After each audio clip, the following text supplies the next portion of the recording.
listening to the Smells Like Middle-Aged Spirit podcast. What smells so bad? It's strong, but you'll get used to it. Now here's your hosts, Nick Stevenson and buddy. Chris Clark.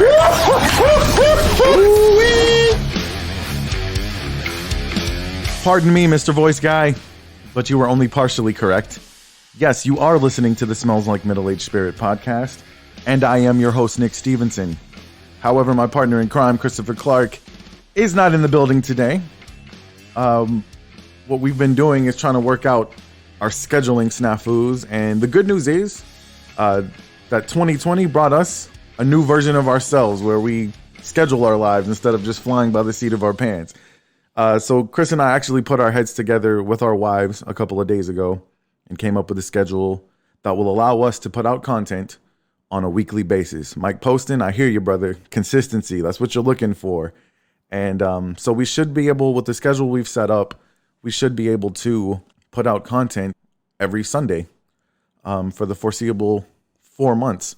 And that will be a wrap to season 1 of the Smells Like Middle-Aged Spirit podcast. I can't even believe I'm saying that.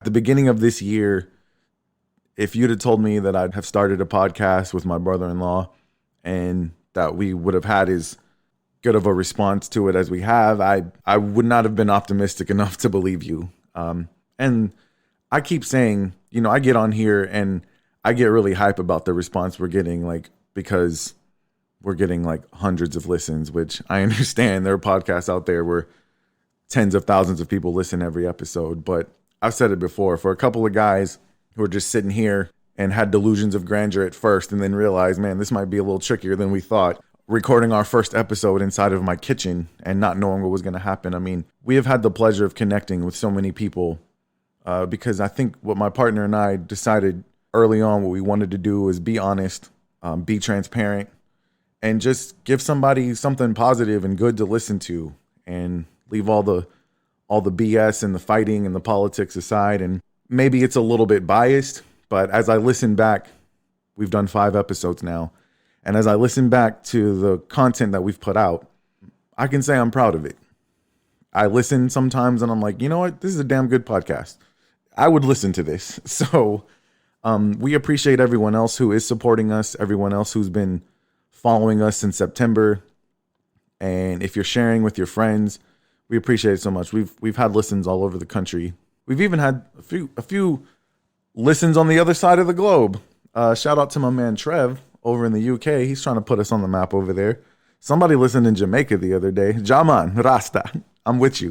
So in episode 4, we touched on New Year a little bit. On New Year's Eve, we posted the episode with our moms, and we didn't really get into the whole New Year thing. I'm really not huge on the New Year. And this isn't even one of those situations because of the fact that I didn't celebrate growing up. I just try to live my life now, every day is a new day and a new beginning. And I get it. At the beginning of the year, it's grandiose. It's the celebration and people get hyped up. I've had look, there's been many times on December 31st, I was like, oh yeah, new year, new me. And by January 3rd, I was on the same shit I was on before. But if that's the case, then now January 4th can be your new year. You should have a resolution every day to be a better version of yourself. And so I get the excitement of New Year. I've done the partying and the streamers and the champagne and the whatever that song is that nobody knows the words to. I've done all of that before. This year, it was just me, my family, minus Maddie. We miss you, boo-boo.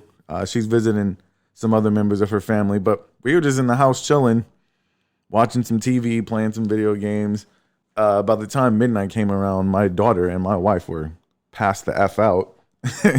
And I did my best to wake them, but I think they probably feel the same way I do. Yes, it's exciting. It's a new year, but you know what? New year, new me is all well and good as long as every day you're continuing to try to better yourself.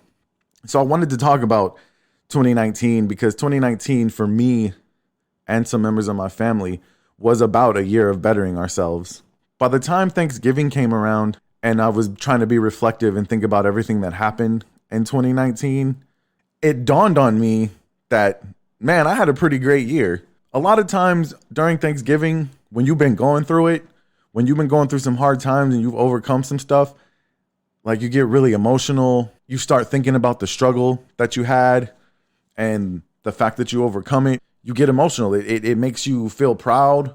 But at the same time, you kind of go revisit your low moments and think about where you are now. And it's an incredible thing. This year, as I was looking back, Chris touched on it a little bit. Sometimes we do this prayer circle and everybody, what they're thankful for can be kind of humdrum. To be honest with you, 2019 didn't bring a whole lot of controversy for me or my family. Like it was a great year. And I think sometimes when things are going well, you kind of get comfortable and take those things for granted. In walks my brother, who he's been going through some things, and we're going to have him on episode 7, part 3 of All in the Family, which will be recorded on January 18th and should drop on the 19th or 20th. We're going to have him on to talk about it a little bit more. But I touched on it. My brother's been going through some things. He's gone through a divorce, custody battle with his children, things that I went through several years ago. And I remember the Thanksgiving of the year that I was going through all that stuff. And I was just like him. I felt I was overwhelmed with emotion. I could barely tell everyone what I was thankful for without crying. And everybody in the room was getting misty-eyed because I was feeling it. And by the time my brother came to Thanksgiving this year, as I said before, there wasn't a whole lot of controversy for us in 2019. 2019 brought some awesome things that I'm going to talk about in a little bit. My brother's been going through some stuff, and to think about where he was a year ago, where he was alone, looking for a place to live, questioning if he was going to be able to be the father that he wanted to be, and he overcame all of that. And like I said, once he gets here, he'll get to talk to you about that a little bit more. But by the time Thanksgiving came around and we're in that prayer circle, like seeing that he was enjoying that moment, that emotional moment where you look back and you're like, man, I made it. I can't believe I'm here.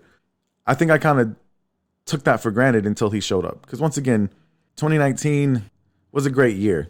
There was a lot of positive changes for us in our family. And I did want to talk about that because at the beginning of 2019, before the idea of this podcast ever came up, I didn't really have anything that I was super passionate about other than being a father, other than being a husband, which is great. But I looked at people like Chris, who no matter what the idea was, he would just get so excited about it and so hype about it.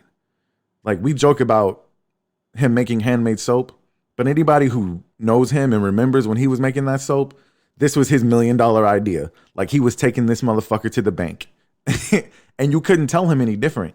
To be honest with you, sometimes I sat in his garage looking around at the mountains of soap that were sitting in there. And I thought to myself, like, what is this dude so excited about? Nobody's going to buy this shit. Why would you buy an $8 bar of soap when you can go to the dollar store and get it for $2 or $1, right? Like, this is me being pessimistic. This is unfortunately something that has probably been passed down through generations and generations of my family. Like, if you're feeling great about something, one of them Stevenson boys is probably going to take a shit on it because we're going to let you know what's really going to happen. We're going to let you know how it really is. And then I stopped and I'm like, you know what? That's really messed up on my part. Do I really have a problem with the fact that this man is making handmade soap? Or do I have a problem with the fact that he's so passionate about it? And here I am going to my everyday 9 to 5, dragging ass, wishing I was doing something else. That was kind of the attitude that I had to step back and step away from because I realized that in reality, I was looking on at Chris and I had what I would call, like I keep coming to that word jealousy. It doesn't sound like a great word, but I knew that I wished there was something that I could be passionate about like that. And then I had the example of my wife who early 2019, my wife loves what she does for a living. She's had some misfortunes with some of her employers. And at the beginning of 2019, she was working for someone that was not allowing her to enjoy what she does for a living. At some point, she decided enough was enough. I'm going to go find somewhere where I can be happy. And lo and behold, in the month of June, she decided to take that leap of faith because it's really easy to get comfortable. Sometimes we don't leave a job that we don't like just because we're comfortable there. We know how to get there. We know how traffic's going to be. We know exactly what time to leave. We know what we can and can't get away with. Going somewhere new is difficult because there's so much unknown. And my wife had to take a leap of faith. She just realized, like, I'm really unhappy where I am. It's affecting every aspect of my life. We could tell when mama came home and she wasn't happy. So she made a choice. I'm going to try to find someone where I can be used to my full potential and enjoy what I'm doing. And she was so blessed to be introduced to the Banerjees at Banerjee Plastic Surgery because they're allowing her to do what she loves to do, the parts of her job that she loves to do. She enjoys growing a business. She enjoys interacting with other people and touching people's lives. And that's what she's been allowed to do. And, you know, they handed her the keys to that thing and Banerjee Plastic Surgery's taken off. So I'm very proud of her for that. But that took a leap of faith. So I have 2 examples in my life of people who knew what they wanted and they went and got it. So I had to look at myself in the mirror and say, all right, bro, what are you going to do? And for me, changing the status quo didn't necessarily mean that I needed to change my job. It just meant I needed to change the attitude that I had about my job and what I was doing and how I was going to do it.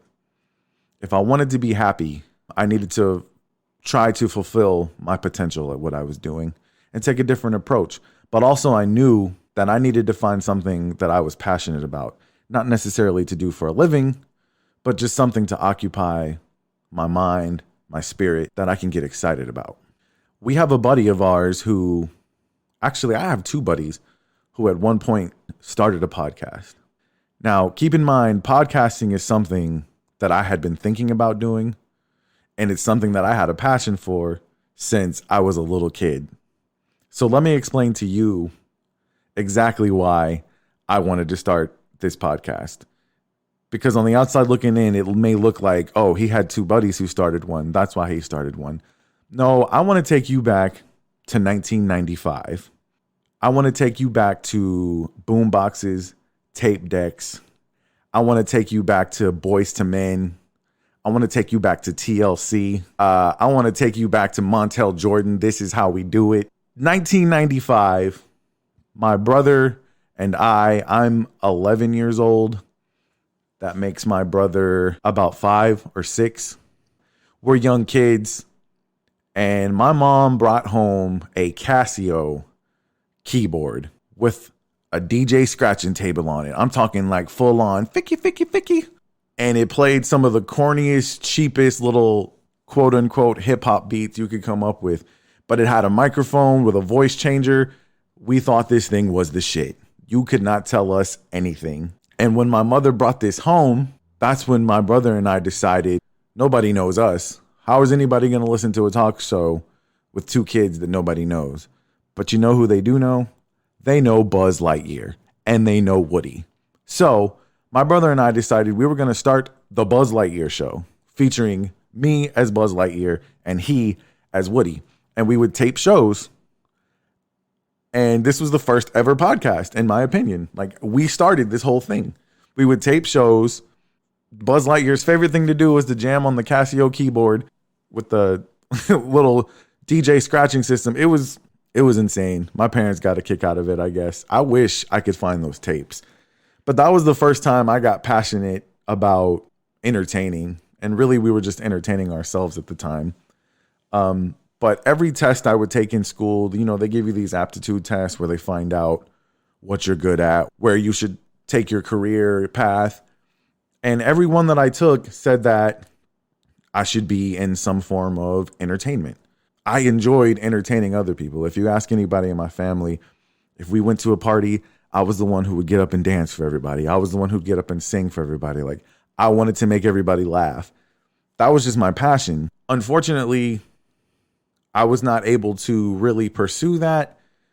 We've touched on this a couple of times because of the lifestyle I was living at the time. Yeah, that was all well and good when you're at the party and when you're at the family gathering. But as far as what you're going to do for a living, like, you're going to have to find a real job and be serious because you need something that's going to allow you to take care of your family and worship God. Like, and at the time, I remember feeling like, well, why am I not allowed to do anything that I'm really good at and that I like to do. That kind of suppressed my ambition at the time for doing things that entertain other people. Fast forward to 2006. I am now a 22-year-old man, and I've just had a child. And my brother is right there by my side, still young. At this time, my brother is 14 or 15, and he's super excited that he's an uncle. The first thing that I do when I bring my baby girl home is I have to go to the local CVS, and I have to get my wife at the time some toiletries and some other things that she needs, pick up some medications. We get to the pharmacy and it's not open yet, and the prescription's not ready. So we have my brother and I sitting in the parking lot waiting, and my brother happens to bring his tape recorder.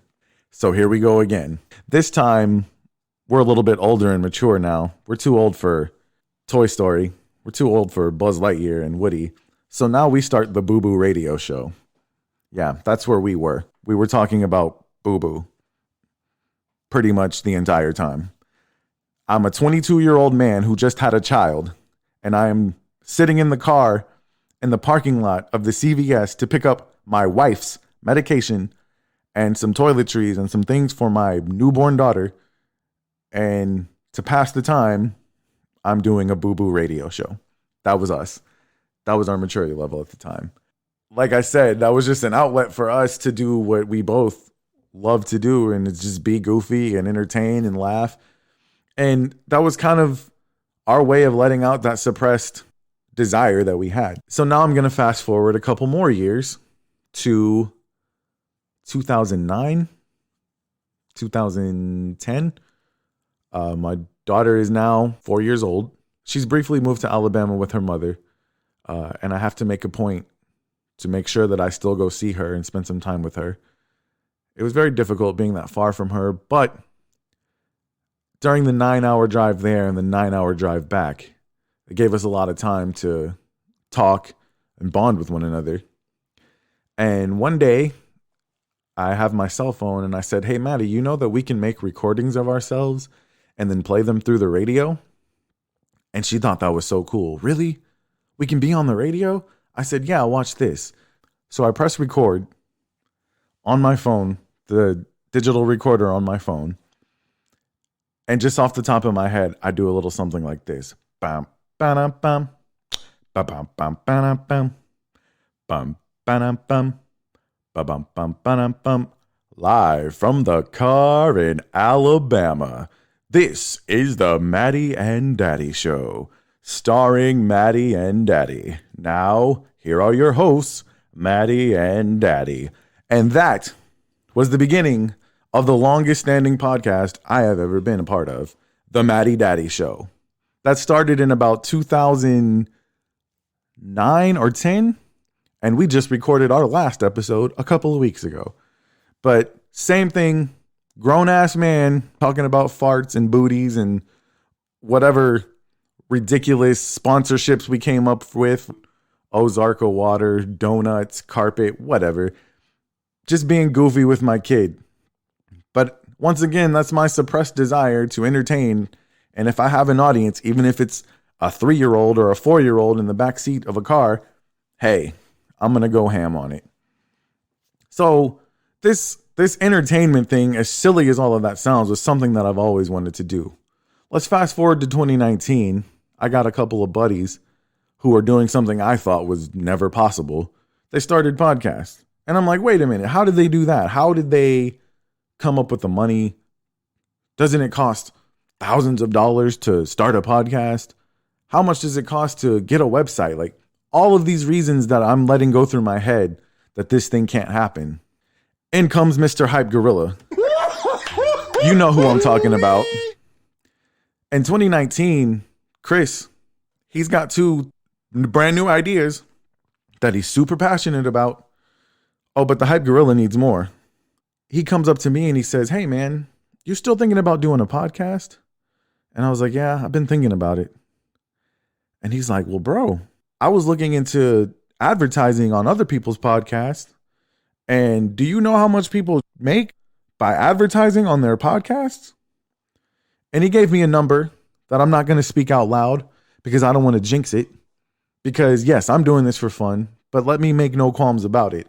My intention is to work this thing until somebody is paying me money to advertise on my podcast. If I'm not doing it for that reason, then what am I doing it for?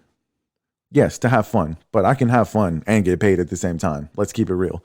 So Chris comes up to me and he says, hey, let's do this, man. I don't have to pay anybody $1,000 for advertisement. We can get paid thousands of dollars for advertisement, right? And once again, my pessimistic attitude, I'm like, bro, nobody's going to pay us to do shit. But yeah, let's do a podcast. That would be fun. It's like doing the Maddie Daddy show, except with microphones and fancy equipment. Let's do it. And so this idea kind of starts to take shape. And I touched on it, without Chris, I don't know that I would have had the wherewithal to keep pushing. But I slowly, as I was around Chris and we were bouncing ideas off of one another, I felt a change in myself. I felt that pessimistic attitude that all the reasons something can't happen. Once we got started and we're building a studio and we're looking at equipment and we're bouncing names off of each other back and forth, when I started to see it take shape, that's when I got excited. That's when I was like, buddy, I can do this. I have good ideas. I have the ability to speak and connect with people. This is going to be a thing. I'm excited about this. For me, that's the biggest shift that took place for me in 2019. I stopped looking at other people doing things that they were passionate about and being jealous. And I decided I'm going to do something that I'm passionate about. And no, I'm not making any money off of this, but I enjoy waking up at 4:00 in the morning and organizing my soundboard, doing show prep, taking notes, doing research. I like it the least, but I enjoy the editing process. I enjoy everything about this and I'm excited about it. And look, I loved my life before. I love my wife. I love my children. I love my family. As far as my job is concerned, I always viewed it as this is what helps me take care of that family. This is what helps me be a provider for them. And it allows me, I have a great schedule that allows me to spend time and do what I do best, being a father, being a husband, the things that I am passionate about. But now that I have another thing that is unique just for me, I had to step outside of my comfort zone and take a leap of faith that, hey man, at the end of the day, what's the worst thing that could happen? You turn on the mic, you have a good time having a good conversation with one of your best friends, and the only people who listen to it are you, him, and your wives and your mom and a couple of friends. Hey man, I'm cool with that. What's the worst thing that could happen? So in 2019, that's what we did. I don't have 3 ventures going on like Mr. Hype Gorilla, but hey, I'm really proud to say that I set a goal for myself. Now we're 5 episodes into that goal, about to be 6 episodes into it. We're connecting with people. We're having a good time. So I really have to thank Chris and my wife for just showing me that it's possible to be passionate about something and you don't have to be pessimistic, and you can believe in your heart that something is going to work out. That's where I'm at right now. So 2020, what am I going to do now? Once again, I'm not all hype on it's a new year. Every day, I just want to be a better version of myself. I'd like to be a better husband, a better father, a better brother, a better son, a better employee, and I want to be a better podcast host. I'm passionate about this and I want to improve and I want this thing to keep growing and I want to listen to you guys. The people who've been listening loyally to this podcast, I can't tell you how much I appreciate you, and I know Chris feels the same way. When somebody sends me a message and says to me, I'm on the verge of tears. What you said in this past episode really hit home with me because I'm going through this, or I have gone through that. If that one person were the only person who listened, that would make the effort worth it. That would make the 6 hours of editing, being up till 6:00 in the morning or waking up at 4:00 in the morning, that would make it all worth it. When we decided to do this thing, yeah, there's that nugget at the end of possibly getting some advertisement dollars. But for me, that's not the reason I'm doing this. The reason I'm doing this is because I saw a need for some good, healthy positive conversation between people who may not all be the same, may not agree on everything. And I saw a need for people to connect on a human level. We live in an age of social media and technology, and trust me, I realize I'm coming to you over the internet. But however, it's so easy to start viewing one another as like buttons, viewing one another as share buttons, viewing one another as emojis. I think there's a real loss of connection between people because we're just not communicating in the same ways that we used to.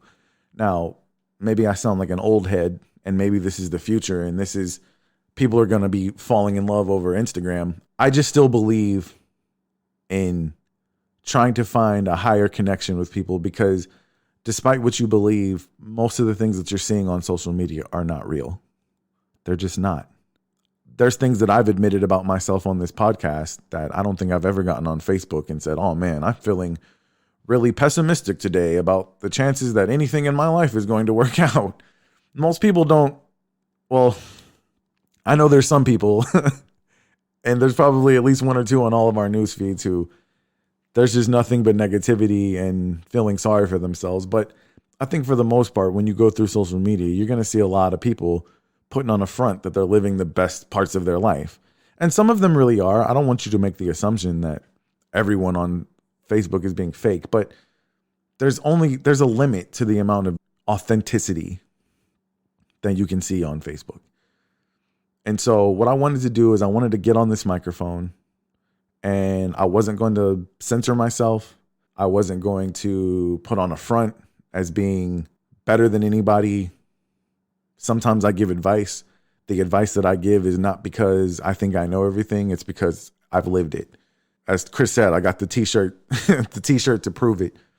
I wanted to talk to people about the things that I've been through, my points of view, and I wanted to try to connect and bring people together.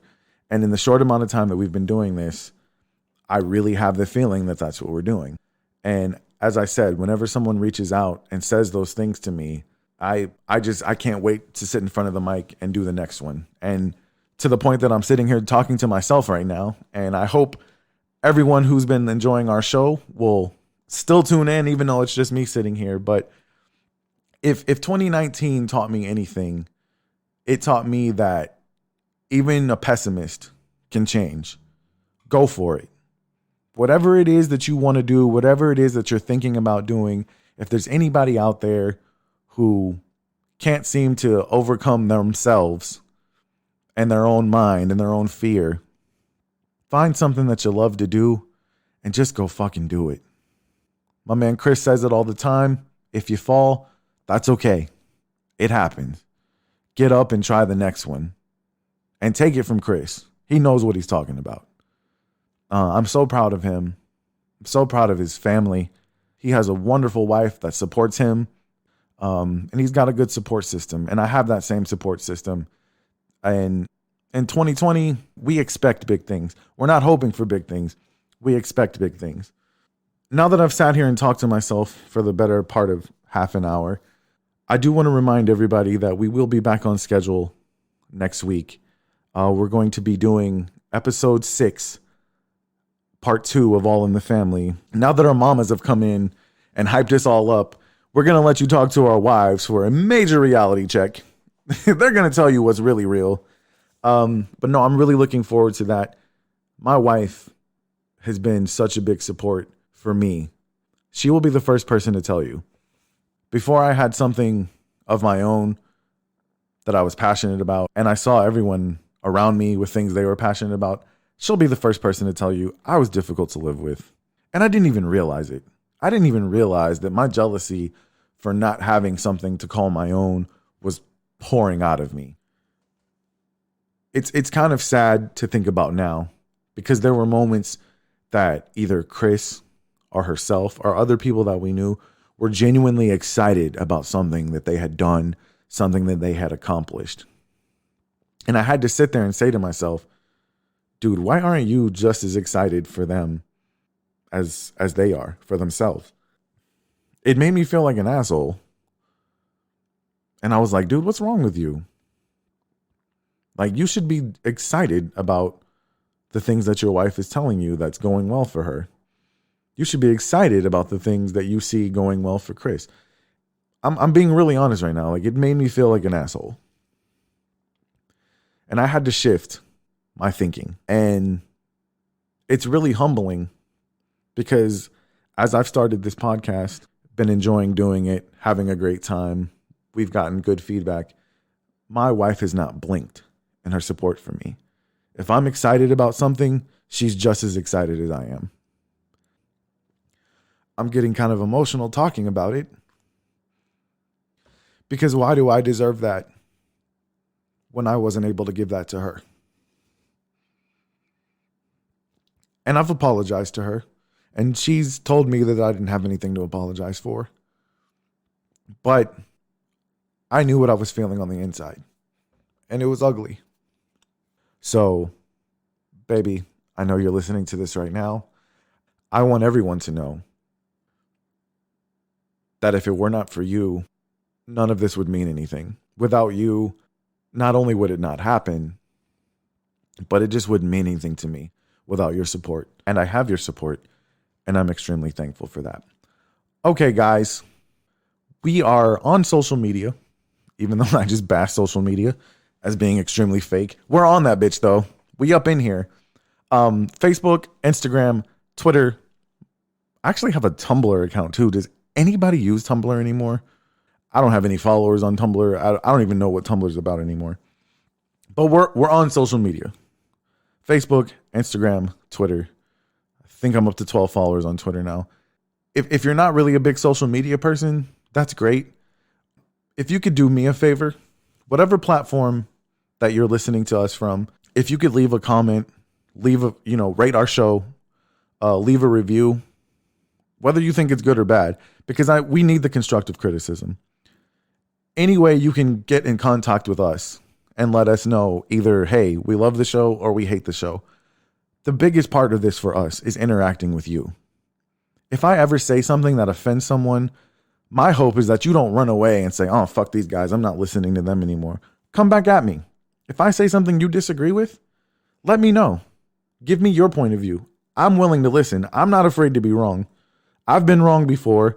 I'm not afraid to have my mind changed. The whole reason for doing this is to connect with everybody, not just the people who think the way that we do. And I want to have the debate. Come sit at the table with us. We got 2 guest chairs now. Come sit down and talk some shit. I'm with you. We've had such a good time doing this. And it's not just because everybody's been telling us, oh, you guys are so great. Like, we've gotten good constructive criticism and we're listening. And we hope that it shows. And we hope that we continue to get better. And that you guys see the effort that we're putting into it. Guys, thank you so much for listening. My man Chris Clark will be back next week. 2020. If you mess up your New Year's resolution tomorrow, then just get started on it the next day. Every day is a new year. It doesn't just have to be January 1st. Every day is a new year for you guys and for myself as well. You've been listening to the Smells Like Middle-Aged Spirit podcast presents Off Script with your boy Nick Stevenson. Thank you so much. We'll see you next time.